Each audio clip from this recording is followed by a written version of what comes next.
Samantala para sa ilang kongresista, malaking bagay kung magdaraos ang Korte Suprema ng oral arguments ukol sa impeachment complaint laban kay Vice President Sara Duterte. Sa ngayon, umaasa pa rin silang matutuloy ang impeachment trial. Ang detalye sa report ni Mel Ales Moras.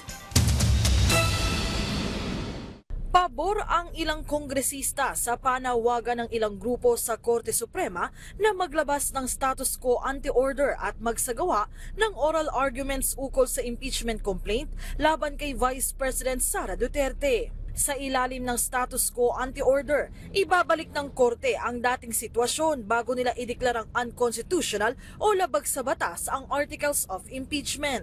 At sa pamamagitan naman ng oral arguments, makapagdidiskusyon muna at mabibigyan ng pagkakataon ang dalawang panig na makapagpaliwanag bago maglabas ng desisyon ang korte. We've always wanted that to happen. No? We were a I personally, I was kind of expecting it because kapag oral arguments na sila sa mga issues na hindi kasing bigat nitong issue na hinaharap natin tungkol sa impeachment. Napakahalaga ng oral arguments para magkaroon din ng fair day in court itong ating motion for reconsideration. And more than that, napakahalaga na madinig ng taong bayan yung katwiran ng parehong panig at na mapaliwanag ng House of Representatives na yung lahat ng ginawa natin ay in compliance with the Constitution at yung sarili nating House rules. Sa ngayon, inaabangan na ng publiko kung ano naman ang magiging susunod na hakbang ng Senate Impeachment Court ukol dito. Pero panawagan ng ilang kongresista, Sana wag magmadali masyado yung Senado dun sa kanilang inaasahang aksyon kasi para silang babiyahe ng jeep,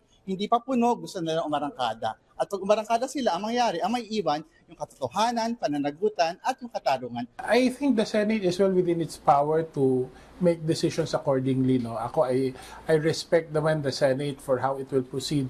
But I don't think it will deter the House. We continue to stand by what we signed for and then the petition that we've submitted to the Senate. una nang naghain ng motion for reconsideration sa Korte Suprema ang Kamara. Giit ni House Committee on Justice Chair Jervy Luistro na bahagi rin ng House Prosecution Team. Umaasa silang mareresolba ito ng katas-taasang hukuman nang may ibayong pag-iingat, lalo pat maituturing itong landmark case. Mel Ales Moras para sa Pambansang TV sa Bagong Pilipinas.